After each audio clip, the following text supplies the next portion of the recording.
আন্তর্জাতিক অপরাধ ট্রাইব্যুনালের চিফ প্রসিকিউটর মোহাম্মদ তাজুল ইসলামকে নিয়ে গণ অধিকার পরিষদের একাংশের সভাপতি নুরুল হক নূরের দেয়া বক্তব্য প্রত্যাহার করে ক্ষমা না চাইলে তার বিরুদ্ধে আইনি ব্যবস্থা গ্রহণ করা হবে।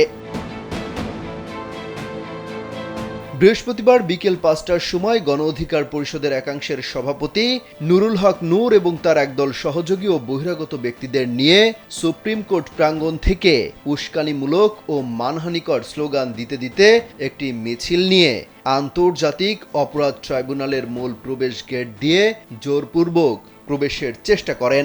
পরে ট্রাইব্যুনালের নিরাপত্তায় নিয়োজিত আইনশৃঙ্খলা বাহিনীর সদস্যদের বাধার মুখে ট্রাইব্যুনালে ঢুকতে না পেরে নুরুল হক নূর তার দলীয় কর্মীদের নিয়ে ট্রাইব্যুনালের গেটে একটি সাংবাদিক সম্মেলন করেন।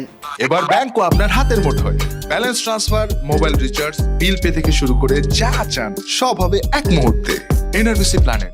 সেখানে তিনি আন্তর্জাতিক অপরাধ ট্রাইব্যুনালের চিফ প্রসিকিউটর মোহাম্মদ তাজুল ইসলামের বিরুদ্ধে আওয়ামী লীগ ও জাতীয় পার্টির সঙ্গে বৈঠকের ভিত্তিহীন, বানোয়াট, অসত্য, উস্কানিমূলক কিছু অভিযোগ গণমাধ্যমে প্রকাশ করেন।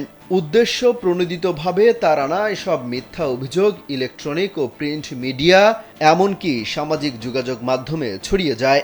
নুরুল হক নূরের এই বক্তব্যের ফলে আন্তর্জাতিক অপরাধ ট্রাইব্যুনাল এবং চিফ প্রসিকিউটর মোহাম্মদ তাজুল ইসলামের মর্যাদা ব্যাপকভাবে ক্ষুণ্ণ হয়েছে বলে অভিযোগ করা হয়। তাই নিন্দা ও প্রতিবাদ জানিয়ে তাকে ক্ষমা চাইতে বলা হয়, না হলে আইনগত ব্যবস্থা নেওয়া হবে।